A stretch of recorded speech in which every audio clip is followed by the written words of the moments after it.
Welcome to First Unitarian Church. I am Reverend J. Sylvan. I am so happy that you've joined us today. And also, welcome those of you at home on Zoom. I am glad that you are virtually joining us today as well. My friends, we have so many fun things coming up. I hope everyone grabbed one of these little half sheets, because not only does it tell you the order of service for today, it also tells you what's going on, so that you can put this on your fridge, if people still do that, or on your counter, and it can be a physical reminder of stuff that's going on. I also recommend that you sign up for our email newsletter, The Torch, because that goes into much more detail about everything that's happening. But if you're like me, you get 8 billion emails a day, and so sometimes you don't always click and open them.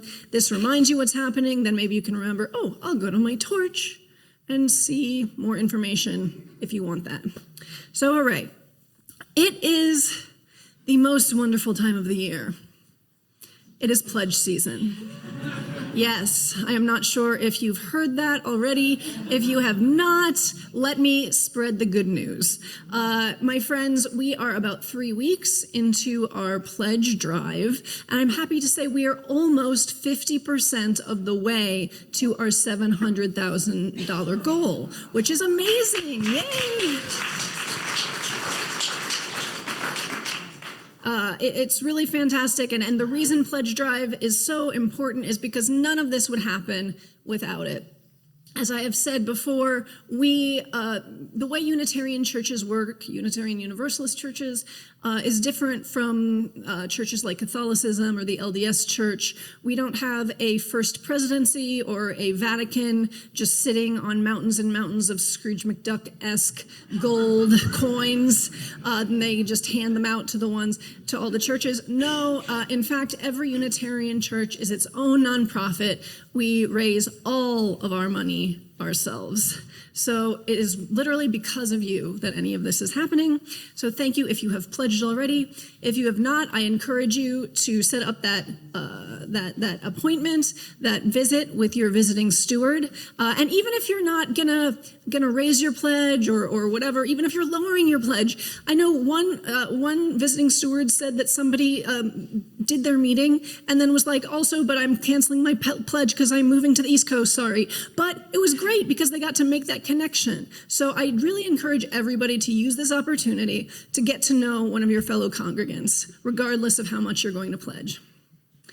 We have Teams Night on Tuesday, pizza at 6:30, meeting at 7. If you are on a team or if you would like to join a team or if you're like team curious, we encourage you to come, enjoy some free pizza, and then check out some teams.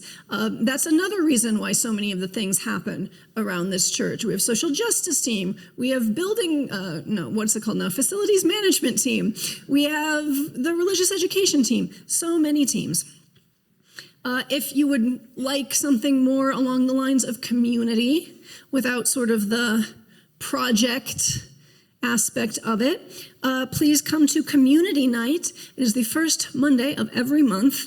Very low stakes, low commitment. A potluck will start at 6 p.m., brings a snack or a dish for everybody to share. And then at 6:45, we will gather into small groups and do a variety of activities. So things we've had in the past are things like book clubs. We've had knitting circles, learn to sew, learn to make sauerkraut. The immigration justice team has done whistle trainings. So if you want something more active, we can do that. But we've also had bingo. I'm not sure if we're going to have bingo again, but that was very popular. So it's just an opportunity to make connection with other congregants. I really hope you'll all come. And of course, all of this is free, no cost. If you just take it home, look at it, read the torch. There's too much for me to talk about, and we've got a lot to do today. Speaking of that, let us move on into worship. Our chalice lighting today is from 8th century Muslim saint Rabia al-Basri. She wrote, "O my Lord, if I worship you from fear of hell, burn me in hell. If I worship you from hope of paradise, bar me from its gates. But if I worship you for yourself alone, grant me the beauty of your face." The words of Rabia al-Basri.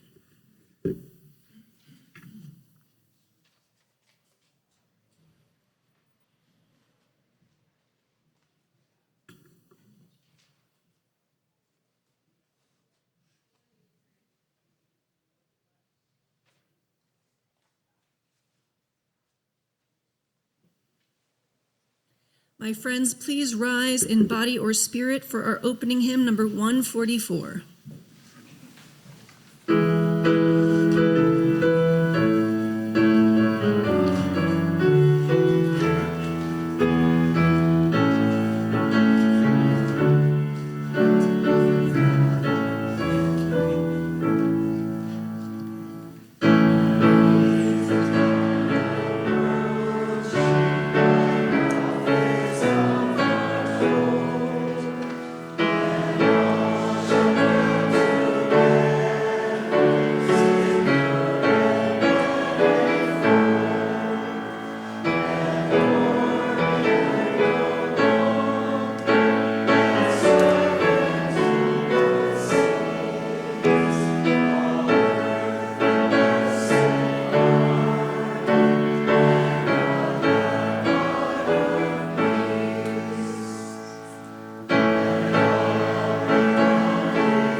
My friends, it is the last Sunday in February. Woo! Suddenly. We're all good. Nothing broke. Everything's fine. You want to know what that was? It was this really cool... Why don't I use this?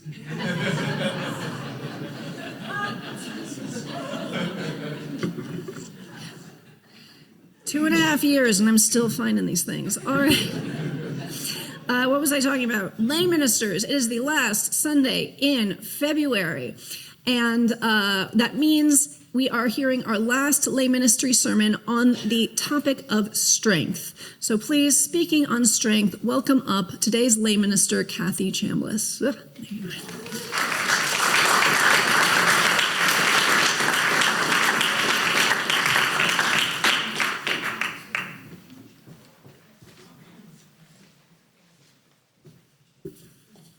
Good morning.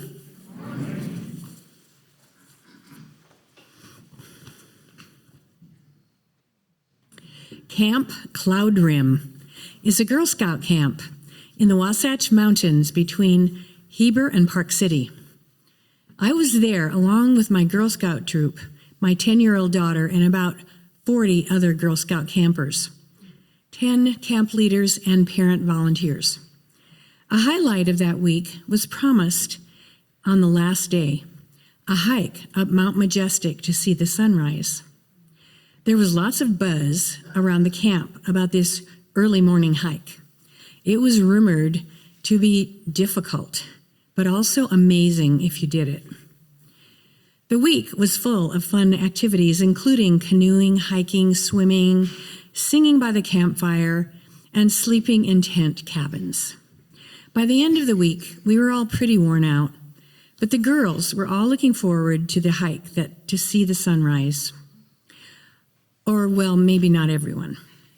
The idea of waking up at 4 a.m. to hike in the dark up a mountain trail just to see the sunrise come over the horizon at 6:03 a.m. was not everyone's idea of excitement. Only about half of the 40 campers got out of their sleeping bags to go on the hike.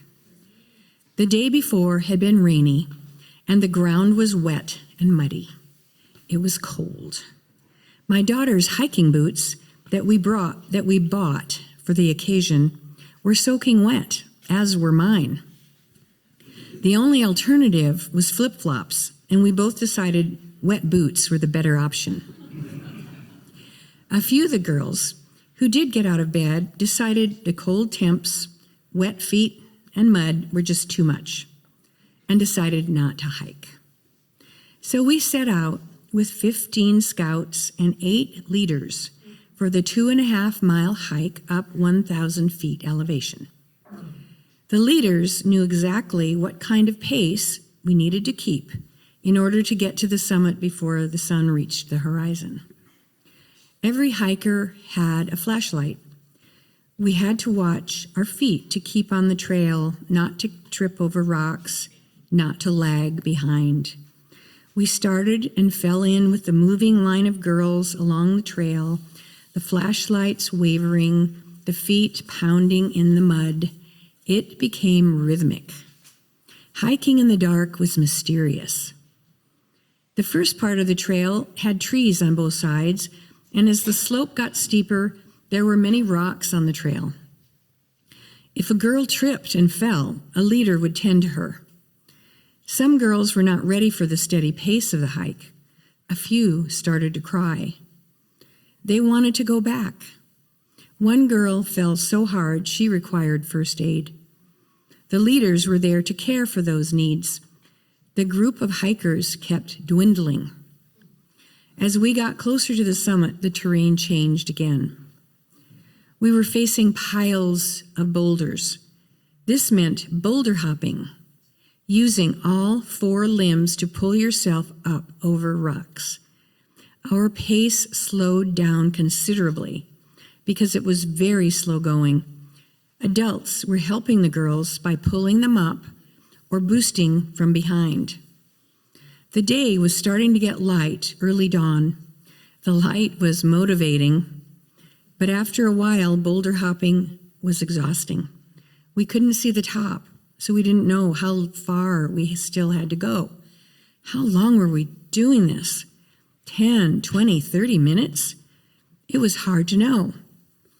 I noticed that a few girls decided to stop, sit down on a boulder, and say, I just can't go any farther.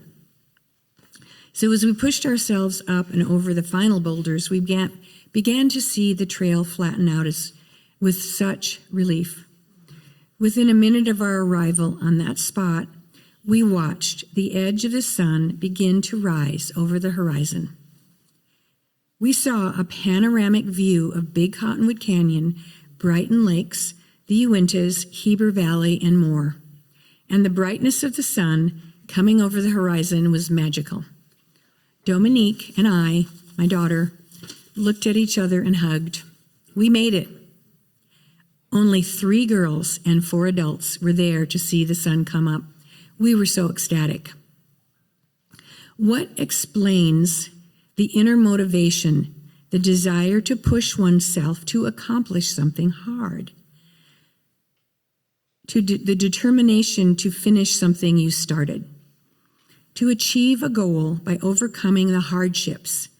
I call it grit. We both showed grit. Grit is a funny word, synonymous with strength, courage, stamina, determination, and spunk. Grit is a character trait, a trait that appears in challenging situations. I believe grit can be strengthened with practice. When you practice it, it becomes like a muscle memory.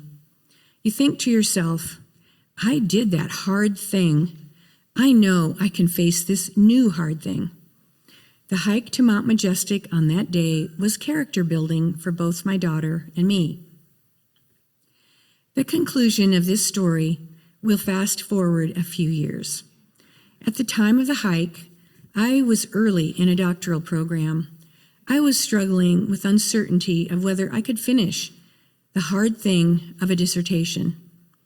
But when my doubts would surface, I returned to the memory of that hike. 4 years later, I finished a PhD at age 49. And 15 years after that hike, my daughter's grit was evident when she moved to Thailand to do human rights work. And later, she moved to Myanmar to work for the UN AIDS program. We both learned that we have the strength to do hard things and succeed if we have encouragement and support from others. We keep going, deal with hardship, and keep our goal in mind.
Our meditation today is a reading from a Universalist writer. So I know we were called First Unitarian Church, but very quick history lesson. In the mid-20th century, the Unitarian Association combined with the Universalists. Universalism was another sect of Christianity that started in the United States around the turn of the 19th century, so around Revolutionary War time and then on into the 1800s. Its sort of big thing, its big hot take, was that they did not believe that God, a just God, a loving God, would damn any of his children to hell for all eternity. Wild stuff, right? So this was a big deal back then. And this is a reading from the writer Lucy Barnes, who was a Universalist in 1809. It is from a letter titled, "To a Friend Who Could Not Believe in the Final Holiness and Happiness of All Mankind." She wrote, "It is believed by many that the parable of the rich man and Lazarus is a real description of heaven and hell, and that it evidently sets for the misery of those who are damned, roasting in flames of fire and begging for water, even for one drop, to mitigate their sufferings, while those in heaven must incessantly behold their distress and hear their groans and cries and dreadful lamentations to all eternity, without having the power to relieve them. If that is really the case, what person is there who possess any real love for his fellow creatures, who would not much rather be annihilated and be as though he had never been than go to such a heaven? What would avail me to the joys of heaven and all the splendor of the golden coast, if I must know that millions of human souls in misery groan and are forever lost? I cannot believe that such a place of misery ever did exist, or ever will, until there is a change wrought in the Almighty himself, and we behold the great wheel of nature rolling backward." Lucy Barnes.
My friends, as it is pledge season, we are happy to welcome up several of our congregants throughout pledge season to tell you a little bit about what this church means to them and why they pledge. Today, I am very happy to welcome up Barbara Pioli, who will speak a little bit about why she pledges.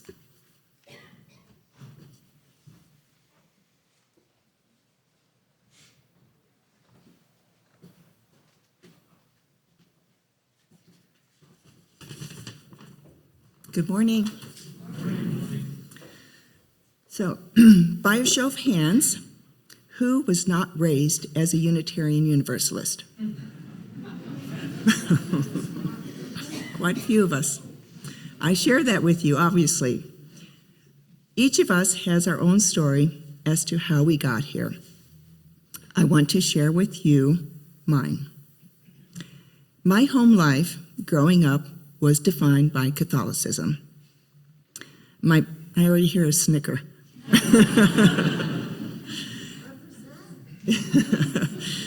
My parents' relationship was built on their equally strong, embedded faith in that religion. You see, my mom was born and raised in Rome.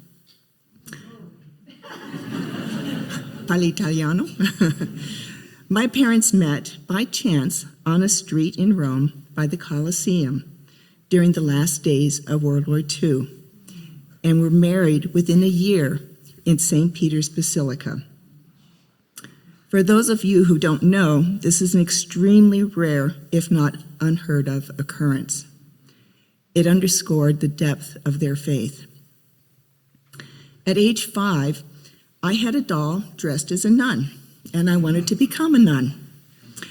On some Sundays, I actually would go to church twice with my dad.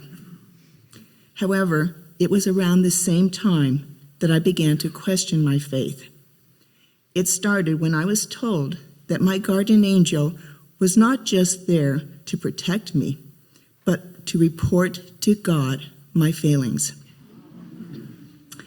Skipping ahead, at age 12, preparing for my confirmation, my father did not permit me to choose my own confirmation name, Jean. I wanted to be Barbara Jean because I thought I had a good ring.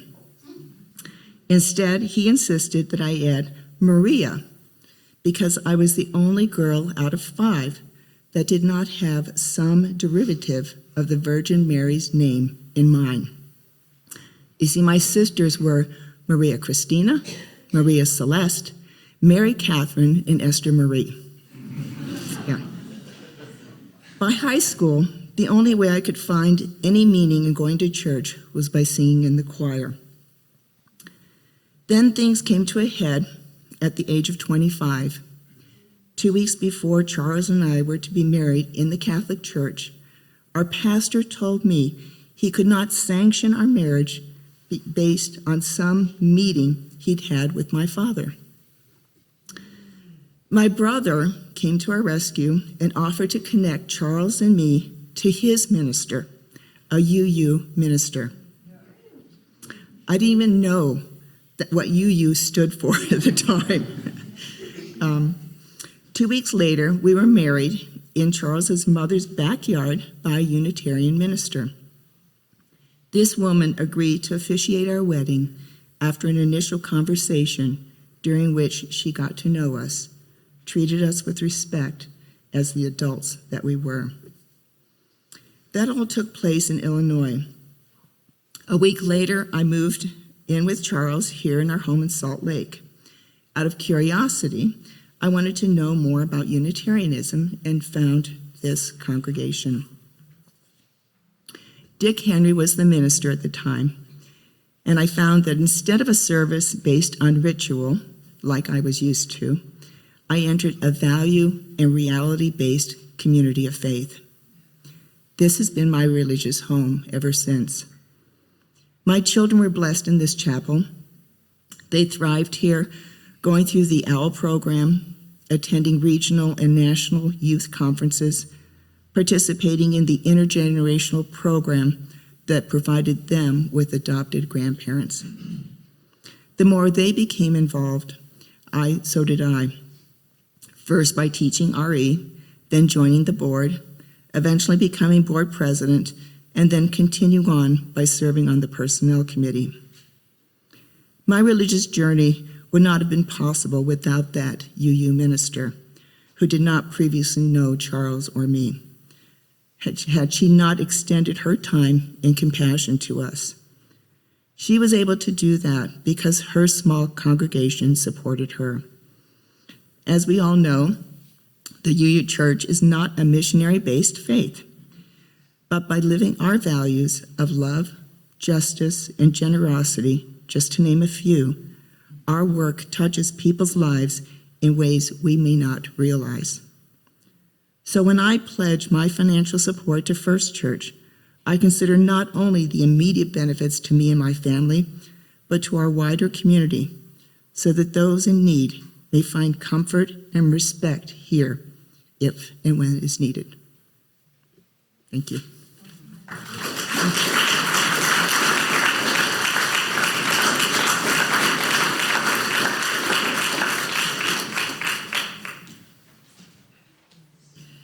Thank you so much, Barbara. Oh, we give thanks, for this precious day, for all gathered here, and those far away, for this time we share, with love and care. Oh, we give thanks for this precious day. The offering for the work of the church will now be gratefully received, and please take this time to greet one another as well.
It is said that in the 8th century, Rabia al-Basri, the Muslim saint, was seen walking around the streets of Basra, holding a large jug of water in one hand, and in the other, a lit torch.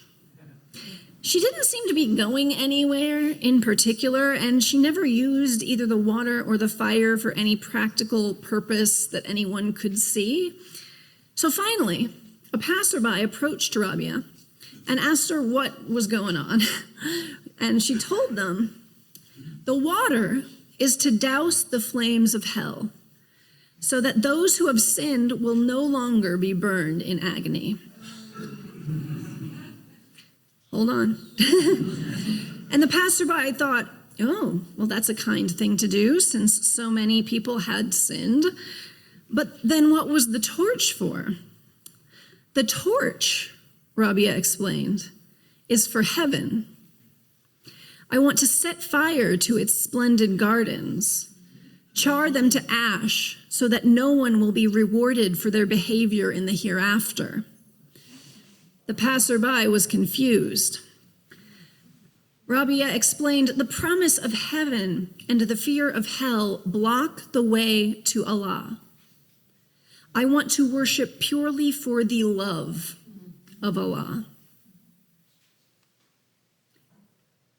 Worshiping and by extension, living out of pure love without concern for punishment or reward, my friends. Logically, this is easy to say and to understand. Practically, it's much, much harder to do. There's a reason that Rabia was a saint. I've tried to think of how often I act out of a place of pure love rather than out of fear or expectation. Even though I love what I studied in graduate school, for instance, I did my work in order to get a degree, in order to get ordained and get a job. Even though I love my job, I feel called to it, but I do it partially to support myself and my family. I nurture my relationship with my wife because I love her, yes, of course, but also because of the companionship that I'm rewarded with and the fear of being without that companionship. It occurs to me that I might not even know what acting out of pure love is. It sometimes feels as if I'm hardwired to the system of reward and punishment. It's funny, how many of you have been suddenly obsessed over the past 3 days with a 20-year-old figure skater from Oakland, California? Is it just me? No? Others? It's funny, I wrote this on Thursday, and then it was Thursday night that Alyssa Liu did her amazing free skate. And I have not cared about figure skating probably since Nancy Kerrigan and Tanya Harding and that whole thing. If you know, you know. It was very different. But she said before she went out there that she didn't need a medal. She just needed to get out there and show people what she could do. And people say that when you see her skate, you really see that she's skating for the love of it, not for any reward. And somebody came up to me after this sermon at the 9 a.m. service and said, that reminded me of Alyssa Liu. And I was like, I didn't put that together, even though I've been thinking about her nonstop for 3 days. So there it is. Sometimes we need others to make the connections for us. But our traditions' own forebears, the Universalists, attempted in their own way to neutralize the temptation of the reward system. Universalists, again, are credited with developing this radical idea that a loving God would not damn his children to hell for all eternity. The statement, all are saved, has been one of the cornerstone themes of the faith and its subsequent influence on American mainline Protestantism. In fact, many branches of Christianity have adopted versions of universalism since the 1800s. And if you are from the LDS Church or know much about the LDS Church, people say that one of the reasons that its soteriology, afterlife doctrine is a lot more universalist than many other branches of Christianity at the time is because Joseph Smith's grandfather was a universalist. Interesting. It is. Also, it was a Unitarian who made the Moroni angel on top of the what is it called? The temple. I'm serious. That was a Universalist sculpture. So we are all siblings, is what I'm saying. I'm serious, we're all siblings. Anyway, Universalism's inception was highly controversial at the time. Among Calvinists in the 19th century, it was a wild claim to suggest that some people would not be punished forever by fire and brimstone after death. Nevertheless, early Universalists Judith Sargent Murray and her husband John Murray believed that an all-powerful sovereign God had decided long ago that all human beings would be saved through Christ. John had been an English Calvinist at a time when James Relly was making waves with his book, Union, a treatise of the consanguinity and affinity between Christ and his church. In this book, he argued that the unity of Christ and humanity meant that all humans must be saved. Now, John Murray initially began studying the works of Relly in order to refute them. But in his studies, he became convinced by the arguments for universalism. Love it when that happens. And after a series of personal tragedies, he sailed to America, where he met Judith Sargent, who was also a Aurelian fangirl. Judith and John were intellectual and theological soulmates, and they eventually married after the death of Judith's first husband. Now, interestingly, while Judith had been a prolific writer in multiple forms, all of John's published theological works began after he met Judith. And then after he died, Judith completed her husband's projects and then continued to publish her own writings, sometimes in a voice nearly identical to her late husband's. Now, I'm not saying she ghost wrote all of his work, but I'm saying she probably did. Anyway, doesn't matter. They stated that every single person would go to heaven when they died, because no one had to fear making a mistake that would land them in an eternal hell. It could free up humans to act more fully out of love for God and for one another. But the Universalists were not the first to address this problem, as Rabia showed us. In fact, if you look at the Calvinists that the Universalists were rebelling against, in a certain way, it's clear that the Calvinists, too, were partially attempting to address the same intoxicating problem of the reward and punishment system. While other branches of Christianity at the time held that a person's deeds on earth determined whether they would be rewarded in heaven or punished in hell after death, Calvinists argued that God had already chosen people for salvation and damnation at the beginning of time. While it was true that some people would be tortured in hell forever, there was nothing you could do yourself to adjust your fate. I guess that was comforting. No, at its best, this doctrine could be seen as an attempt to lift the temptation of the reward and punishment system from the faithful. Because you see, if there was nothing that you could do to affect your ultimate eternal fate, ideally, you could be freed up to act as Rabia suggested, out of pure love. However, many Calvinists remained preoccupied by where they were going to go after death, for some reason. Often, these Calvinists would become obsessed with doing good deeds or looking good in order to prove to themselves that they were one of God's chosen and was going to be saved, to reassure themselves that they would avoid the unspeakable punishments of hell. A universalist in this climate might ask, if we are only acting good out of fear of punishment, is that even good at all? On the flip side, if there is no such thing as punishment, we're going to complicate this, what justice is there for those who harm without care? Hosea Ballou was another early universalist with a more radical hill country background from the Sargent Murrays. In fact, Judith and John were specifically not fans of Ballou's Unitarian theology, and Ballou intentionally avoided Boston until John Murray was dead, in part for this reason. Drama is not new, people. In addition to his Unitarianism, Ballou was an ultra-universalist, arguing that all people, no matter how evil, no matter how much pain they intentionally cause, would go straight to heaven when they die. A competing group against Ballou of restorationist universalists instead put forth that there must be some sort of temporary purgatory-esque steps for the very bad, because otherwise this would be unjust. An ultra-universalist might argue that punishment for evil deeds does happen, but it comes about while the person is still alive through some sort of earthly justice machine, sort of a living in a living hell. Yet, we all know that people have gotten away with heinous acts. Look at the Epstein files, or the murders of Renee Good and Alex Preddy.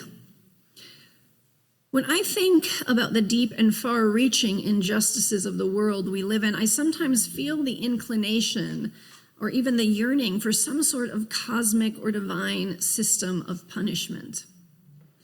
But at the same time, I do not believe, cannot believe, deep down, that the way to achieve justice is to add pain to pain.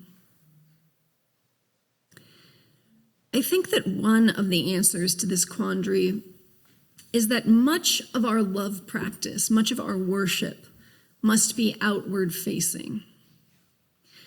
It's not enough to feel satisfied knowing that there is no hell and that we ourselves will not be punished. What we must focus on in life is working to improve the lives of those around us in the here and now. Does anyone remember the show The Good Place? It is very 2010s and like millennial coded, but especially if you're into these kinds of questions, I think it is still worth a watch. I haven't watched it in a long time, but I'd be curious to see how it holds up. It is a campy, strangely sweet, funny, and poignant comedy about 4 deeply flawed deceased individuals who wind up tied together in a confounding and wacky afterlife. Hijinks ensue. I am going to do some spoilers here, but it's been out for like 10 years, so you've had a chance. If you really don't want to hear that, plug your ears, go away, whatever. You take care of you. In the 3rd season, the 4 main characters are revived and placed back onto Earth, alive. Then they are told that there is nothing they can do to be saved. Because of a bureaucratic loophole, they are all doomed to go straight to hell when they die. And this time it will be permanent. At first, the characters spiral into nihilism. Who wouldn't? What does it matter? No matter how good they act, they're going to hell. They might as well be total garbage fires until they die again. But after a few days of cynical debauchery, what brings them back is love. They might not be able to do anything to save themselves, they realize, but they can make things better for the people that they love. One by one, they each track down their estranged friends and family to make peace, to help them, to try to give them a little more comfort and joy than they otherwise would have had. My friends, we all have a choice to act out of that bigger picture love, even when we have nothing personal to gain from it. Most of us get no tangible reward for fighting climate change. What reward do we get for cutting down on fossil fuels? We may even feel like we're being punished, taking a slower route via bus or losing the convenience of plastic to-go cups or whatever it is. But we can forego these immediate rewards for love of the earth, our children, our spirit, and life itself. Life that will benefit from our actions long after we are gone. And now more than ever, it can feel hopeless to try to do good in the world. As if anything we do will be met by indifference, futility, or even negation by those with more power than we.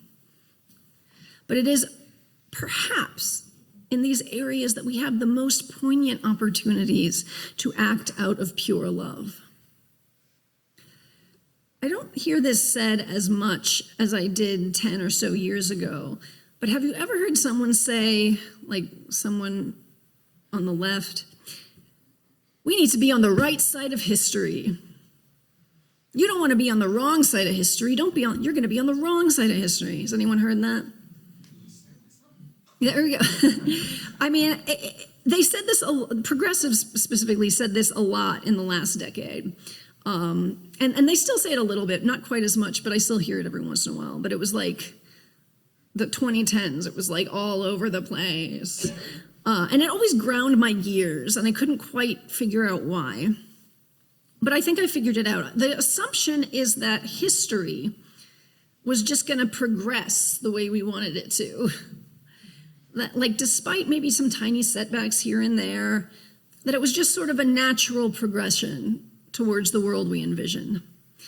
I think this was an extrapolation based largely on the civil rights movement and an assumption that other liberation movements would all inevitably follow the same trajectory from powerless to powerful. Interestingly, I feel like that kind of takes away some of the importance of figures like Martin Luther King and Malcolm X and people like that, because the work they did was incredible. and miraculous, really. And this sort of makes it into this mechanic thing, right? That just kind of happens. I just made that up right now. I didn't write it down, so it might not be as good as the rest, but whatever. But anyway, we thought that this would just kind of happen. And now we may believe in the long moral arc of the universe, but the thing is, it can be very long. Very long. We also know that there have been many times in history where oppression has won for a long period of time. As we are seeing now in this moment of ultra-conservative backlash when racism and sexism and all the sundry flavors of homophobia are suddenly en vogue again, there is no guarantee that the road to a better world will be linear. And history is written by the victors, the winners, promising people that they will end up on the right side of history if they act or believe what we want, and the wrong side of history, if they don't, is a particularly lame secular heaven and hell promise. A promise of some vague future reward or punishment. And it doesn't even hold up. Since history is written by the winners, there may be long periods where those who do what we consider to be the right thing would be demonized by history, if not edited out completely. No, we should not do what we do because we want to be written in some timeless ledger of good ones. We should do what we do because we believe it is the right thing to do, whether we think we'll be rewarded or not. I saw Alyssa Liu again before her skate saying, even if I fall on every jump, that wouldn't take it away from me. It wouldn't take, because I'm trying to express my art. I'm gonna love expressing my art. And even if I fell on every jump, that wouldn't change it. As Rabia al-Basri showed us over 1,000 years ago, love exists outside of the system of tangible reward. In a modern age, we can look to the wisdom of Rabia and to the earnest strivings of early universalists, and heck, to Alyssa Liu, why not? We can look to all of these sages in their quest to break free from intoxication of the reward and punishment system, a system that still blocks many of us from acting out a larger, more universal love. Whether we douse the flames of heaven, or the other one, whether we douse the flames of hell or set fire to heaven, let us continue to remove what blocks us from true worship, from deep morality, from pure and powerful universal love. May it be so.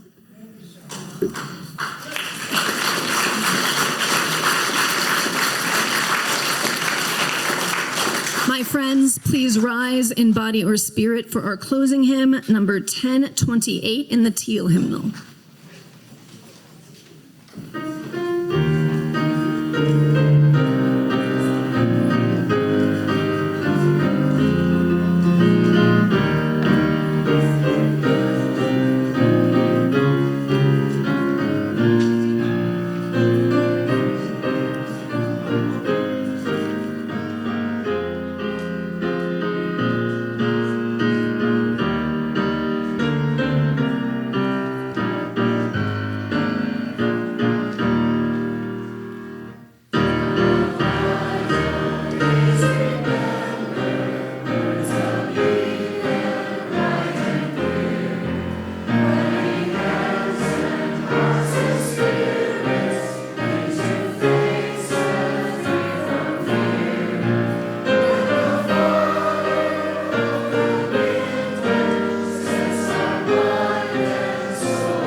May all beings be well. May all beings be content. May our actions be bonded to our deepest values. May we treat others as we would be treated. May we move through each day with compassion toward ourselves, our friends, and our enemies. May each breath bring us closer to our truest selves and to those we love. Amen.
My friends, I hope you will join us in coffee hour out in Elliott Hall for a little bit before you enjoy the beautiful weather today. Go forth. I hope to talk to you out there. Go in peace.